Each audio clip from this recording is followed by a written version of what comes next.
Jephthah the Gileadite was a mighty warrior. His father was Gilead, his mother was a prostitute. That wasn't something to be too proud of, and Jephthah's half-brothers drove him out of their home. You're the son of a harlot. You're not getting any of Dad's inheritance. So Jephthah fled from his brothers and settled in the land of Tob.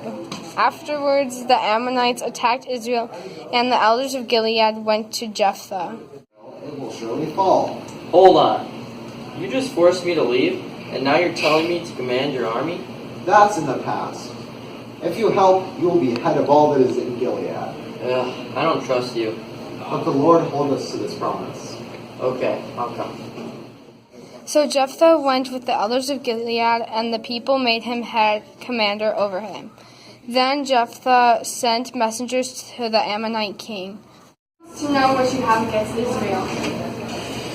When Israel came up out of Egypt, they took away my land from the Arnon to the Jabbok, all the way to the Jordan. Now give it back peacefully. So Jephthah sent more messengers with a new message. So we gave back territory when we tried to cross through Amorite land, but they attacked us. We defeated them and took over all their land. Ergo, the land that was delivered to us by God, and you have no right to it. And I don't really care. Prepare for war. And Jephthah made a vow to the Lord. If you let Israel triumph over the Ammonites, I'll sacrifice to you the first thing that comes through my door as a burnt offering.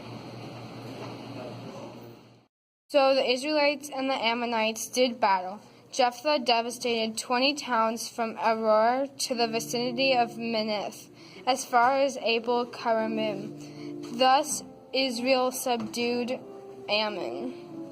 So Jephthah went home.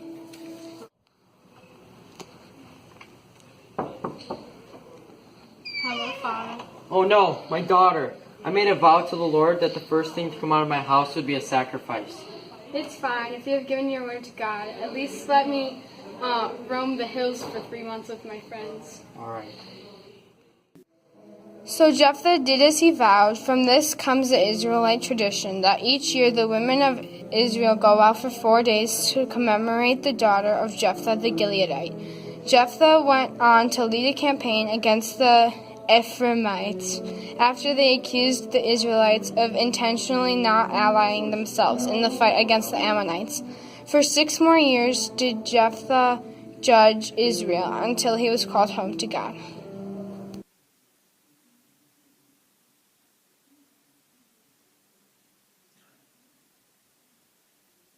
Oh, hello. Welcome back to another educational session of Tea Time. Joshua J. Devon.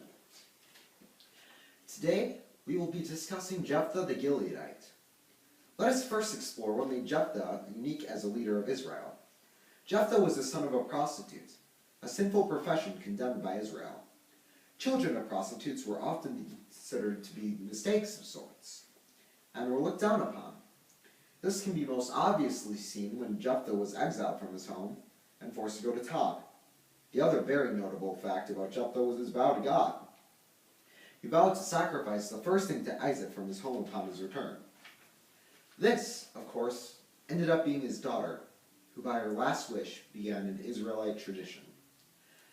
Jephthah's role in bringing back Israel was more indirect.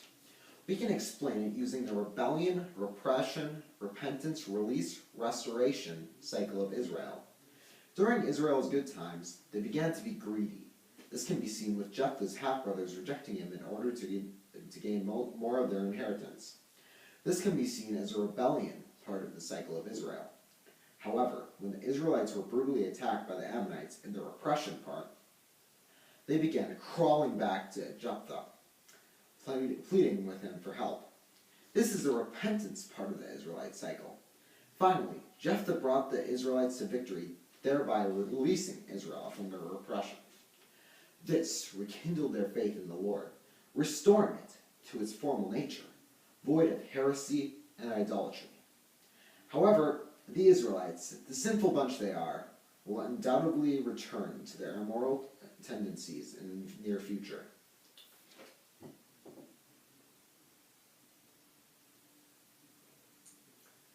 seem to be out of tea. I'm glad. Wait! There's something I want you to remember about Jephthah. It was his devotion to the Lord. He made a promise, and even though he had to sacrifice his daughter, he continued to stay faithful to the Lord.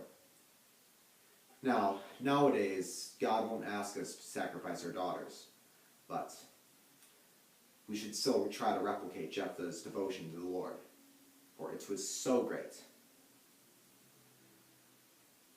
That would be all. Have a nice day.